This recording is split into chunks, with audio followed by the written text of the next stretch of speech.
আসসালামু আলাইকুম, কেমন আছেন সবাই? আশা করি সবাই ভালো আছেন। আজকে আমি পাট শাক রান্না করব ডাল দিয়ে। তার জন্য পাট শাক তুলে এনেছি। তুলে এনে পরিষ্কার করে সুন্দর করে ধুয়ে কেটে নিচ্ছি। এগুলো হলো ডাল। ডাল ভিজিয়ে রেখেছি আগে থেকে যেন তাড়াতাড়ি রান্না হয়। ডালটা আমি চুলায় বসিয়ে দিয়েছি। এখানে হলুদ, মরিচ, লবণ দিয়ে দিলাম। এখন দিয়ে দিচ্ছি পেঁয়াজ কুচি, রসুন কুচি এবং পরিমাণ মতো তেল।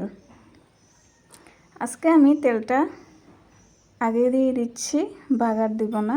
কাঁচা ডালের তরকারি এক ধরনের স্বাদ, বাগার দেওয়া তরকারি অন্য আরেক ধরনের স্বাদ। সব মশলা দিয়ে কিছুক্ষণ কষিয়েছি ডালগুলো। এখন শাক দিয়ে দিলাম। কিছুক্ষণের জন্য আবার ঢেকে দিয়েছি। ঢাকনাটা উঠে নিয়েছি, শাকগুলো হয়ে গিয়েছে, ডালগুলো একদম নরম হয়ে গেছে। এখন আমি বাটিতে ঢেলে নিচ্ছি। খুব সুন্দর একটা কালার এসেছে। আজকে রান্না এ পর্যন্তই। আল্লাহ হাফেজ।